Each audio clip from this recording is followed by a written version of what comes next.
Olá, tudo bem? No próximo Univerciência vamos acompanhar um projeto dos pesquisadores da Universidade Estadual de Feira de Santana que busca a reabilitação para pacientes pós-Covid.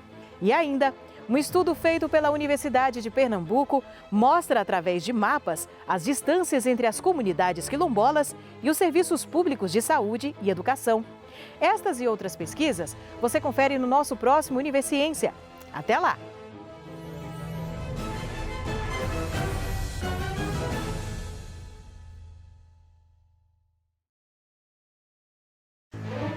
Olá, tudo bem? No ar mais um Univerciência, o primeiro programa brasileiro de TV e internet, fruto de uma parceria entre TVs e instituições públicas de ensino superior nordestinas. Aqui a gente acompanha a ciência produzida no Nordeste brasileiro. E no programa de hoje, vamos conhecer as seguintes pesquisas. Pesquisadores da Universidade Estadual de Feira de Santana, na Bahia, buscam a reabilitação de pacientes pós-Covid. Um estudo da Universidade Federal do Ceará identifica microplásticos no estômago de peixes na orla de Fortaleza. E ainda, cientistas da Universidade de Pernambuco traçam mapas de distanciamento das comunidades quilombolas dos serviços de saúde.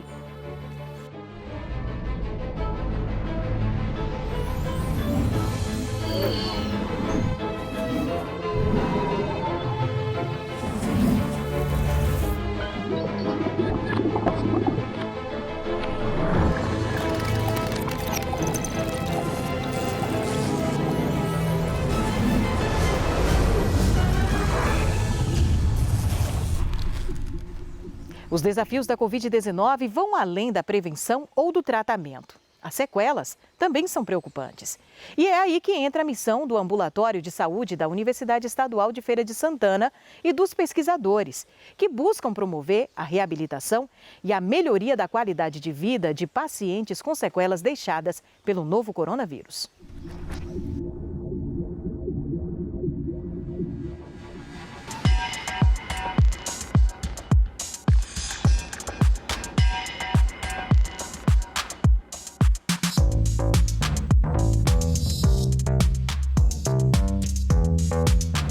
Eu venci a Covid, mas agora eu estou só com sintomas.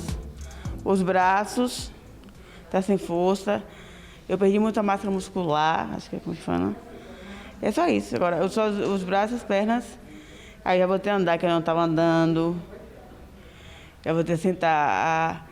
Só tenho mobilidade agora, só os braços e as pernas. Aqui eu vim fazer o tratamento de fisioterapia, né? Fisioterapia, passei por um neurologista, né? Vou passar por um cardiologista, fazer um rastreamento, fazer um tratamento, né? Aqui bem específico. Tive fraqueza, fraqueza dos nervos inferiores e uma parestesia, né, nos membros. Com esse tratamento de fisioterapia, já estou caminhando melhor, né? Tratamento muito bom. Os pacientes, eles são acolhidos, são regulados através do nosso sistema de saúde, a regulação, pela central de regulação ou pelas unidades de saúde. Eles chegam até nós com a carta de referência e contra-referência. Esses pacientes, eles passam pela triagem com a enfermagem vê qual é a necessidade desse paciente e daí é liberado o fluxo, se para um pneumo, se para um neuro, se para um psicólogo, se para um fono e assim sucessivamente. A Organização Mundial da Saúde ainda não sabe o percentual de pessoas que terão sequelas da Covid a longo prazo, mas estima que 10% da população em todo o mundo terão sequelas. Uma realidade mostrada nos postos de saúde revela que esse número pode ser ainda maior. Um aprendizado diário. Porque independente do quadro ou de quantos pacientes vieram, cada um tem uma relação diferente com o Covid. São histórias diferentes, né? Recuperações diferentes. E cada um apresenta, às vezes, a mesma sequela, porém com intensidades diferentes. O Síndrome pós-Covid, ele surge num momento muito importante, né, da nossa sociedade, desse momento que nós estamos atravessando, que é um momento onde nós tivemos um grande número de pessoas que ficaram hospitalizadas e, em decorrência das sequelas da Covid, né, eles apresentam uma série de alterações, que são alterações multifacetadas, multissistêmicas e também multiprofissionais, tá? Então nós temos vários tipos de afecções e agora a Feira de Santana tem a oportunidade de trabalhar com um atendimento especializado para essas pessoas. A universidade ela entrou em parceria junto com a Secretaria Municipal de Saúde nessa proposta de atendimento. E para os cursos da universidade é um momento muitíssimo importante, porque nós temos no Departamento de Saúde 5 cursos, mais um curso do Departamento de Ciências Humanas e Filosofia, que é o DCHF, né, que é o curso de Psicologia, que vão trabalhar diretamente com este público específico, né, dentro das suas especificidades. Então aqui a gente já começamos a trabalhar, nós já estamos inseridos aqui dentro e estamos com projetos, os professores estão fazendo projetos que a gente chama de projetos guarda-chuva, que são projetos grandes, onde a gente vai poder fazer uma avaliação, tanto a avaliação global, né, do atendimento, né, desses pacientes nesse centro, como também uma avaliação especializada, de acordo por cursos, especialidades, sequelas apresentadas, né? Então essas são as propostas que a universidade tem nesse momento, as propostas de pesquisa, né? A proposta de ensino é trazer os alunos desses cursos para atuarem aqui dentro.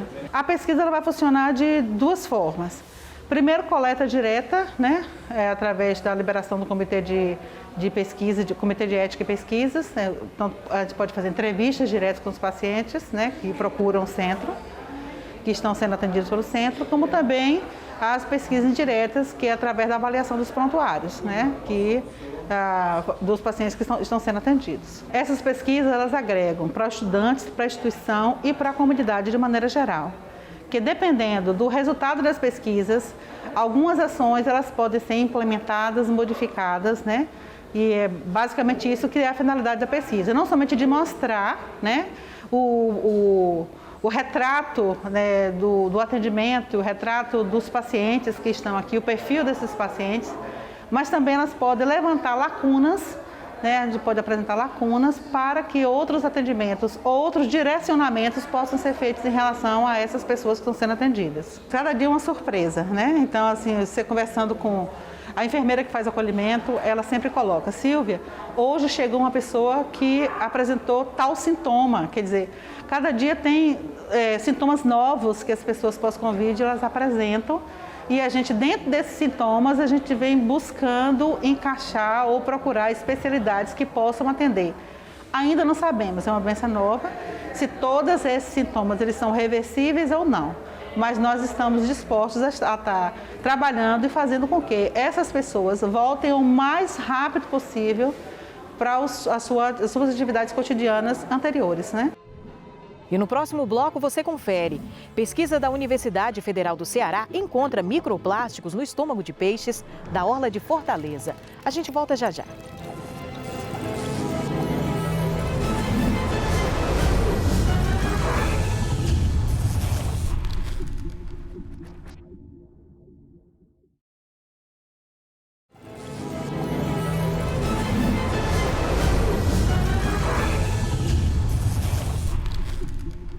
A presença de microplástico nos oceanos é uma ameaça antiga, debatida por ambientalistas e cientistas. Uma pesquisa desenvolvida pela Universidade Federal do Ceará comprova que é possível encontrar esses pequenos resíduos também nos estômagos dos peixes da orla de Fortaleza. Confira na reportagem.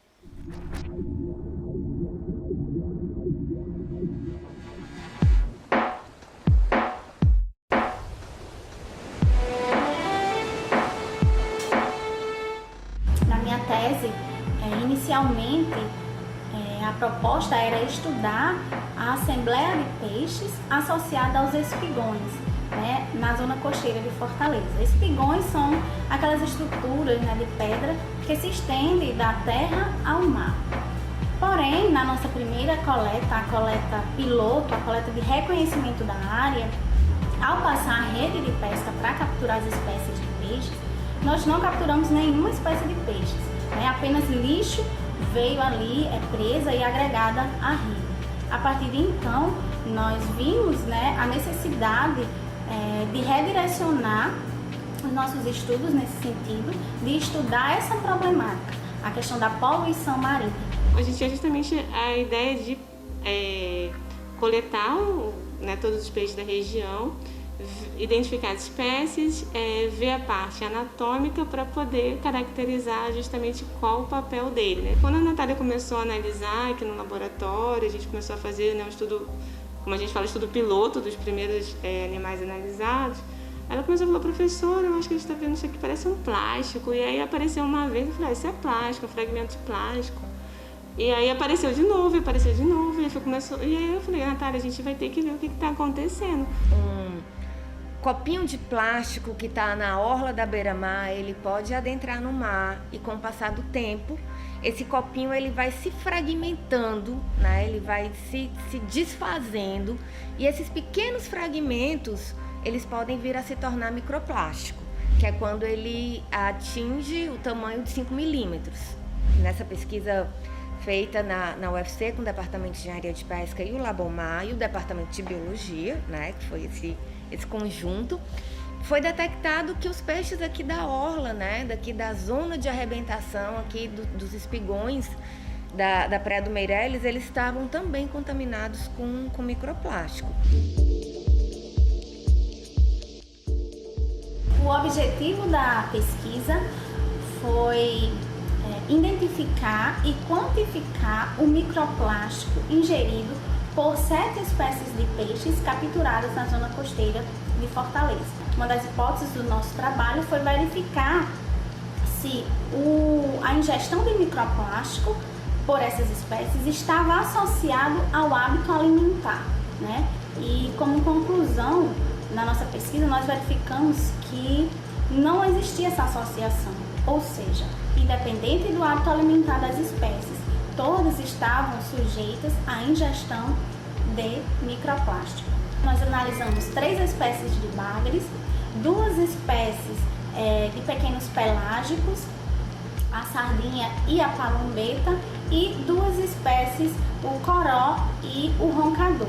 O microplástico mais presente nos estômagos das espécies que nós analisamos foi o poliéster. O poliéster, que é uma fibra sintética amplamente utilizado, né, pela indústria têxtil. Uma das hipóteses que a gente estuda e que já vem sendo discutida é que esse poliéster entra no mar por conta da máquina de lavar. Nossa máquina de lavar, né? Então aquele resíduo vai para o esgoto e muitas vezes a gente limpa o nosso filtro da máquina de lavar na pia, né? E ali desce, né? Vai para o esgoto e acaba chegando ao mar. Isso nos mostra, né, que nós precisamos repensar a questão do tratamento dos esgotos domésticos para evitar que esse tipo de microplástico ele chegue nos rios, né, e posteriormente no oceano. Esse trabalho ele vai trazer uma grande contribuição, porque para a região Nordeste, ele é um dos primeiros trabalhos, né, de escrever plástico em conteúdo estomacal de peixe, né? Então, a partir de agora, a gente realmente tem como afirmar, né, que a gente tem que começar a ter cuidado com essa questão, né, desse plástico, que ele está chegando nos peixes, se ele está chegando nos peixes, ele vai chegar na gente também. A gente tem acompanhado desde o início da pandemia o compromisso dos cientistas das universidades públicas com a pesquisa. Para além dos estudos de combate à Covid-19, os pesquisadores da Universidade Federal Rural do Semiárido, adotando todas as medidas preventivas contra a Covid, têm ido a campo capturar animais e coletar material para uma pesquisa sobre ecologia e diversidade de pequenos mamíferos da Caatinga.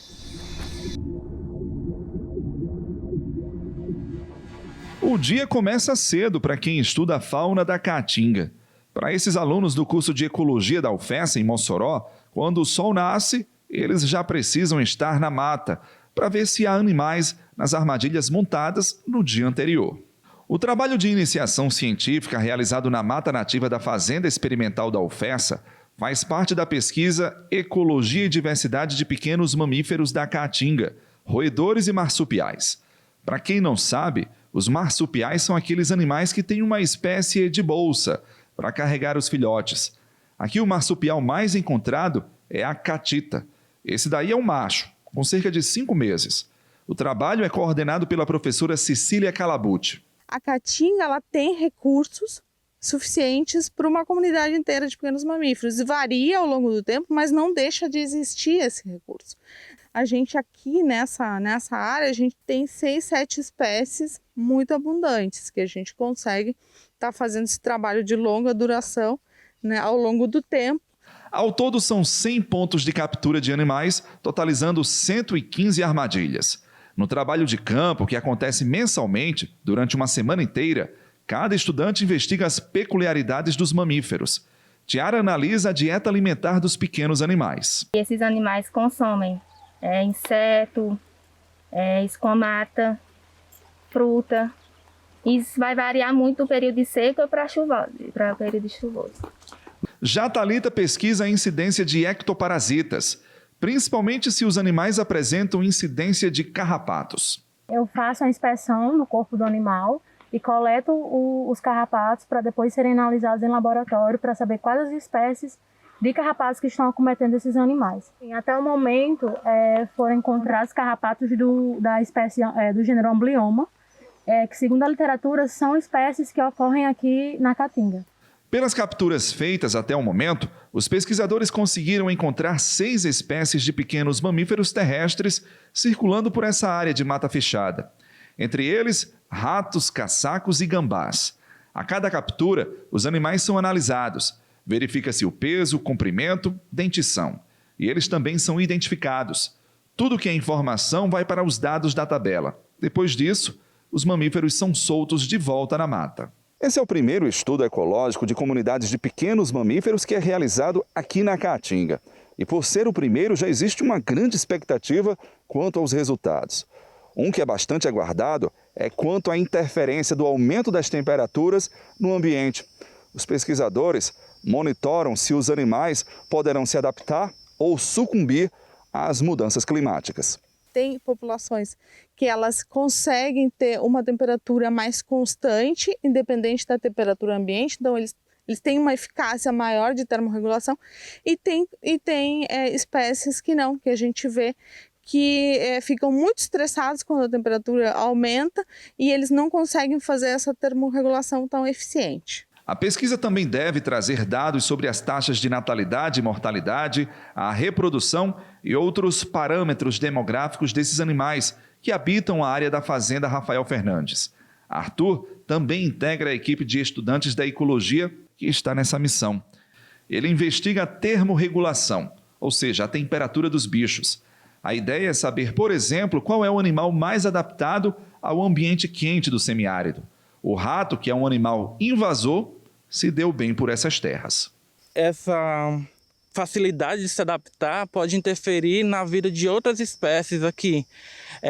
Como ele é um animal que se adaptou muito fácil, uma espécie invasora que se adaptou muito fácil ao nosso ambiente, pode interferir negativamente com a vida de outras espécies endêmicas da nossa região. Independente da espécie, esses pequenos mamíferos têm a sua importância no equilíbrio ambiental da Caatinga. Daqui a pouco a gente volta com uma pesquisa feita pela Universidade de Pernambuco. Eles estão produzindo mapas para ajudar as comunidades quilombolas a encontrar serviços públicos de saúde.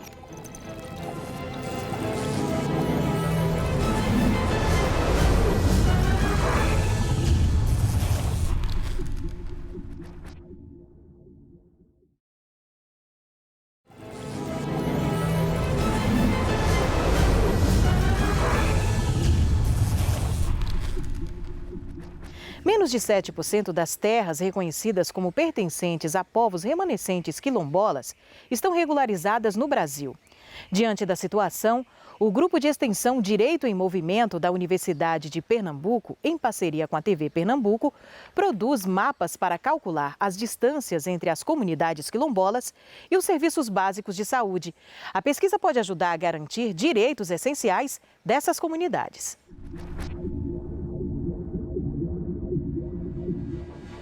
Um projeto que está mapeando a distância entre as comunidades quilombolas em relação aí às creches, postos de saúde, escolas. Ficou curioso para falar mais sobre esse projeto? Estou aqui ao lado da professora de Direito da UPE, Clarissa Marques. Fazemos parte do curso de Direito da Universidade de Pernambuco no campus Arco Verde. Então estamos lotados e lotadas no sertão de Pernambuco. e temos um programa de extensão chamado Direitos em Movimento. E a ideia é exatamente fazer com que a estrutura jurídica, o acesso à justiça, os direitos, as informações em relação aos direitos das pessoas estejam em movimento, desloquem-se, né, no sentido de encontrar as pessoas. Antes de ir para Arco Verde, eu não tinha noção de como a atuação do direito podia ser amplo, sabe? Antigamente eu entendia que a atuação do direito estava muito restrita à pesquisa de legislação e jurisprudência, só que estar de fato em contato com as pessoas que precisam dos direitos e perceber que a gente pode mudar as realidades com a nossa pesquisa é uma grande oportunidade, não somente profissional, mas também pessoal. Nós temos hoje, atualmente, 2 grandes gargalos, digamos assim, no que diz respeito à efetivação dos direitos para a população quilombola. O reconhecimento dessas comunidades, né, formalmente, pela Fundação Palmares, é algo que precisa realmente ser repensado no sentido de uma maior efetivação desse reconhecimento e de forma mais célere. E o problema da territorialidade, né, da territorialização dessas comunidades. A demarcação das terras quilombolas em Pernambuco, principalmente, é algo ainda muito inicial. E como essa territorialização ela é deficitária, naturalmente o acesso a políticas públicas também torna-se mais difícil. Essa metodologia, né, essa nossa decisão em produzir mapas que calculem as distâncias entre as comunidades quilombolas e os serviços de saúde, educação e creche surgiu a partir de visitas que nós realizamos. Nós realizamos escutas para identificar as principais demandas dessas comunidades. A educação quilombola ela precisa perpassar, né, por todos os campos desde o início. E o que a gente pensa dessa questão da educação é que os professores eles sejam oriundos das comunidades quilombolas. Só nós quilombolas sabemos a importância que nós temos, né, da nossa cultura, da nossa religião, dos nossos ensinamentos, né? Claro que compartilhando com outros conhecimentos, né, oriundo de outras regiões. Quando a gente para pensar na situação das mulheres, é necessário ressaltar que a maioria das mulheres do nosso país, sejam elas brancas, negras, pardas, enfrentam jornadas duplas ou triplas. E que isso normalmente está relacionado com cuidado com a casa e com cuidado com os filhos. Porque na maioria das vezes, a falta de creches impede que essas mulheres possam trabalhar. E aí elas ficam em casa sujeitas a situações de violência ou situações de dependência econômica. Ou quando elas têm acesso à creche, normalmente essas creches são muito distantes. Então as mães têm que andar durante 2 horas para deixar as crianças, depois ir para o trabalho e daí andar mais 2 horas para pegar as crianças e mais um tempo até chegar em casa.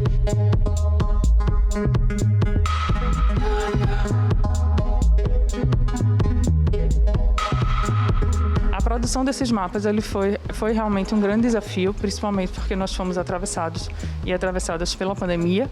Isso nos impediu de estar fisicamente nas comunidades, né, para fazer a coleta dos pontos de geolocalização.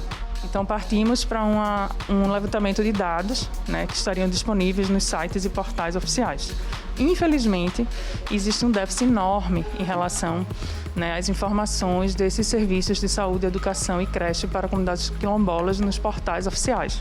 Então entramos em contato com a CONAC, né, em Pernambuco, e a CONAC nos colocou em contato diretamente com lideranças quilombolas de todo o estado. Eu sou responsável pela área de educação. E aí eu mapeio as distâncias entre as comunidades quilombolas e as escolas que as crianças vão frequentar. Só que isso envolve tanto as escolas que estão dentro dos territórios, como as escolas que ficam nos centros das cidades. Porque na maioria das vezes, não é a escola dentro do território que vai abranger todas as etapas de ensino. E até agora a gente já produziu todos os mapas e já estamos na fase de análise jurídico-cartográfica, que é quando a gente vai traçar o texto de lei com o que realmente está acontecendo na prática. Vai ver se o que está escrito realmente acontece ou se existe alguma coisa que precisa ser melhorada para que essas populações tenham acesso pleno aos direitos. A gente entrou em contato com as lideranças das comunidades quilombolas para conseguir os pontos, tanto das comunidades, quanto das creches, escolas ou postos de saúde em que eles eram atendidos. A partir daí, do momento que a gente recebe os dados, eu traço os dados que eles passaram com os dados do censo escolar de 2019. Por quê? Às vezes acontece de eles não terem internet, e aí a gente não tem o ponto específico. para tentar contornar esse problema, a gente começou a perguntar o nome das escolas. E aí, a partir do nome das escolas, eu traçava com o censo, e do censo eu pegava o ponto da localidade. E aí a gente pega essas coordenadas geográficas e coloca no QGIS, que é o software que a gente está usando para mapear. E a partir do QGIS é que a gente vai traçar as distâncias e as retas entre um ponto e outro.